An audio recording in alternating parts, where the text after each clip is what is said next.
If you've ever wanted a classic that feels like a summer breeze, this list is for you. These are not the stuffy classics that you read in school. These are light, charming, funny, and perfect for your summer reading stack.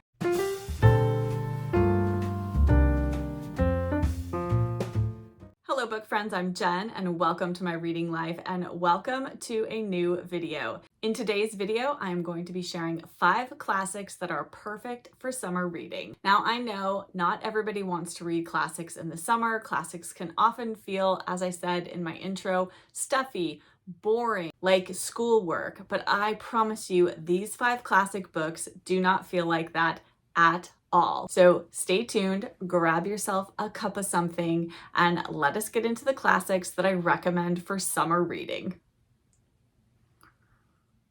For our first summer read, we are going to take a cruise down the River Thames in England. We are going to head back to the early part of the 20th century with Three Men in a Boat by Jerome K. Jerome. This is actually a Victorian novel. It was written at the very end of the Victorian period. And if you think a Victorian novel sounds like, Jen, this isn't a good summer read, trust me, I promise you, this one is. It is so very funny. If you like books along the lines of P.G. Wodehouse or perhaps Sue Townsend, then I think you will absolutely love Three Men in a Boat. This book is exactly what the title suggests. It is 3 men in a boat, to say nothing of the dog, which is the subtitle of this hilarious little book. I listened to this on audio when I read it, and I can't recommend the audiobook enough. It was absolutely wonderful. Basically, we just follow the happenstances and the mishaps and all of the situations these 3 friends find themselves in. It is hilarious. It is very much British humor, so if you enjoy British humor, you will enjoy Three Men in a Boat. I absolutely loved it. It was exactly what I was looking for when I read it, and I definitely recommend it if you'd like something light and like a little bit of English humor, and you're looking for something with a summer setting, then this will absolutely foot the bill. If you've read The Narrowboat Summer by Anne Youngson, I definitely recommend Three Men in a Boat. It follows sort of the same trajectory, only much more lightly than that novel does, but both are excellent. But if you're looking for a classic, give Three Men in a Boat a try. My next classic is by one of my very favorite authors. I talk about her constantly, and this was the very first book of hers that I read, and it is not one that I think most people think of when they think of this author, but it couldn't be more appropriate for summer, and that is Summer by Edith Wharton. Well, the name is in the title. This is absolutely a perfect summer read. And if you enjoy romances, then I definitely think you should give this one a try. I think it is lighter in tone than some of Edith Wharton's more famous novels like The Age of Innocence or The House of Mirth.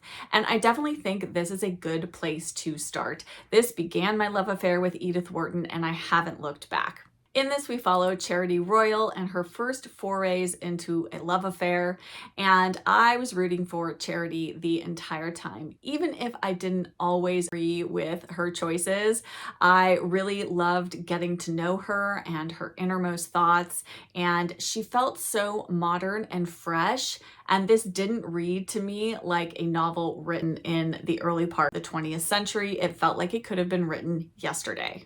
One of the other aspects of this novel that I think make it a great summer read is Wharton's descriptions of the natural world. I wasn't really expecting that from Edith Wharton when I went in. I thought she was more a writer of society, of manners, of the inner workings of people's lives, so that surprised me. I'm going to read you a quick little quote that I think is just one beautiful example of her descriptions.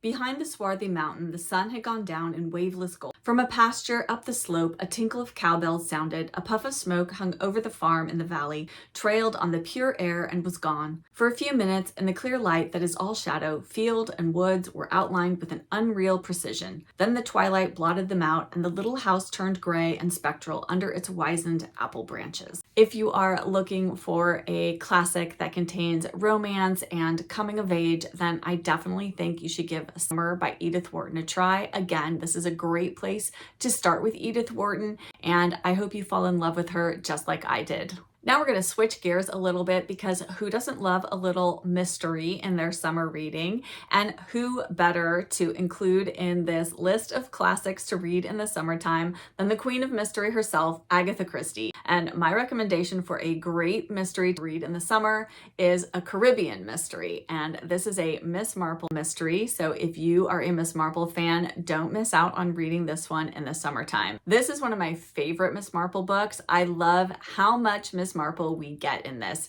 She is, as you can gather from the title, on holiday in the Caribbean, and she is staying at a resort, and so we are introduced to some of the other people staying with her at this resort, one of whom is a former major, and he is one of those characters that Agatha Christie loves to have in her mysteries, who is an older gentleman, perhaps somebody who had been in the military or who had perhaps lived in a British colony and loves to tell a yarn and go on and on and on, and he ends up being one of those people that nobody really listens to except the person who's going to solve the mystery in the book.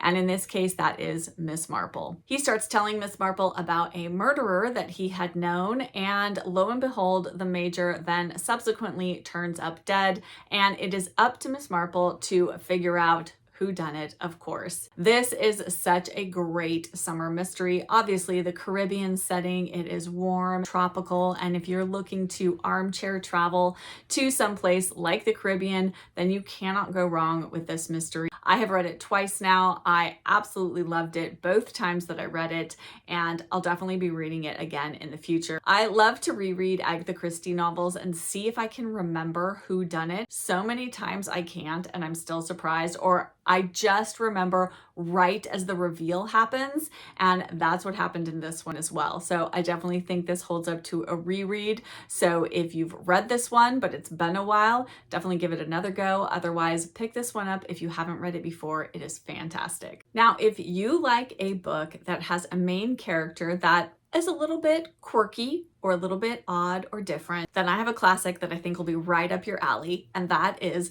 Clooney Brown by Marjorie Sharp. I actually just read this earlier this year, but it is already a new favorite, and I can definitely see myself rereading it again. We follow Clooney Brown, and Clooney is a bit of a free spirit. She is a young woman who doesn't really want to stay in her station in life. She is an orphan who's been raised by her uncle, and her uncle is at his wit's end about her. She does things like take herself off to the Ritz for tea, and she is definitely not an upper class woman. She is very much of the lower working classes in England in the early to mid 20th century. And so her uncle decides that it might be a good idea to send Clooney Brown into service. So he finds her a position at a country house, and off Clooney goes. And once Clooney arrives, she gets enmeshed in this family's life. So we meet the lord and lady of the house, and we meet their son, Andrew. We also meet a friend of his who is a Polish emigre, and I believe this is set right at the beginning of World War II or between World War I and World War II, but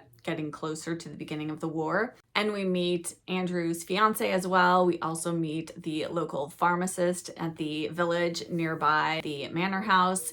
And we just sort of get involved with these people and with Clooney. And Clooney is a force to be reckoned with. She goes along her way and she affects people almost without seeming to realize what she is doing. And this book had one of the most unexpected twists at the end of it. I did not expect it. I thought I had figured out exactly where the plot was going to take me, and I was shocked and surprised. And at first I wasn't quite sure how to take it, but I actually ended up really loving the ending of this. So if that is something that sounds intriguing to you, and if you want to take yourself off to an English country house, then I think you should absolutely give Clooney Brown a try. She is a character that you won't soon forget.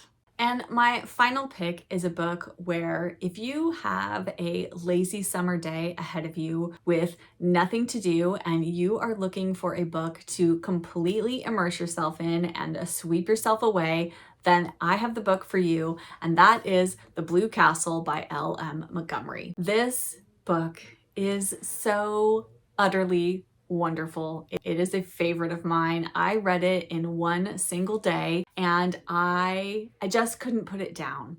We follow Valency Sterling and she is a young woman of, I believe she's 29, sort of getting on to spinster age, and her family keeps such a tight rein on her and she is not allowed to really live at all. But then something happens to Valency and she receives some news about her health and she decides to throw caution to the wind and to take life by the horns and to live the way that she wants to live.